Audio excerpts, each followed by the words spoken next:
ஆட்டுக்கால் soup original ருசியா வீட்டிலேயே செய்யலாம், கஷ்டமே இல்லைங்க. முதல்ல இதெல்லாம் ரெடி பண்ணிக்கணும்.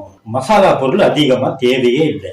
4 ஆட்டுக்காலுக்கு இதுவே போதும். பட்டை, கிராம்பு, ஏலக்காய் இவ்வளோ, மிளகு, சீரகம், கல்பாசி, சோம்பு, அரைச்ச இஞ்சி, பூண்டு, இது எல்லாமே இந்த அளவு போதும். காய்கறியில மல்லிக்கீரை, 2 பச்சை மிளகாய், மீடியம் சைஸ்ல 2 வெங்காயம், 2 தக்காளி, அவ்வளவுதான். எல்லாம் இப்படி வெட்டிக்கணும்.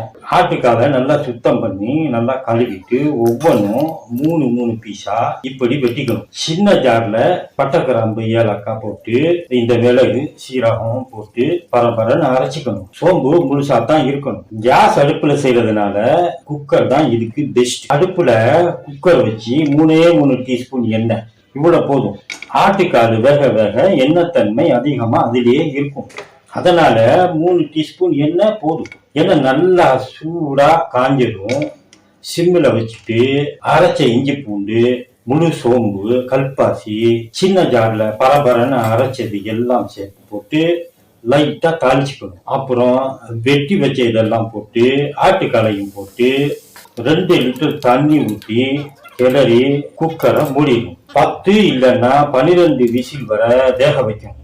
சில ஆட்டுக்காலுங்க 15 விசில் கூட வாங்கும். 15 விசில் கூட வேகிறதுக்கு டைம் எடுக்கும். அதை நம்ம 12 விசில் வரைக்கும் வச்சு பார்த்துட்டு ஓபன் பண்ணி பார்த்துட்டு திரும்ப வேகலைன்னா இன்னும் 2-3 விசில் வேக விட்டு கரெக்டா இருக்கா, நல்லா வெந்திருக்கான்னு பார்த்து. இந்த சூப்புக்கு மஞ்சள் பொடி தேவையில்லை, அதிகமா எண்ணெயும் தேவை. நல்லா வெந்ததும் ஏதாவது ஒரு மாவு, கடலை மாவோ, மைதா மாவோ, அரிசி மாவோ, கான்ஃபிளவர் மாவோ, ஏதாவது ஒரு மாவு, நம்ம வீட்டுல என்ன மாவு, அதுல ஏதாவது ஒரு மாவு 50 கிராம் அளவு போதும். அது ஒரு பாத்திரத்துல எடுத்து கொஞ்சம் தண்ணி விட்டு கட்டி இல்லாம கரைச்சி குக்கர்ல ஊத்தி நல்லா கலக்கி மூடி வச்சு சும்மா சாதாரணமா ஊடினாலே போதும். ஒரு கொதி வந்த பின்ன மணக்க மணக்க ஆட்டுக்கால் சூப்பு ரெடி.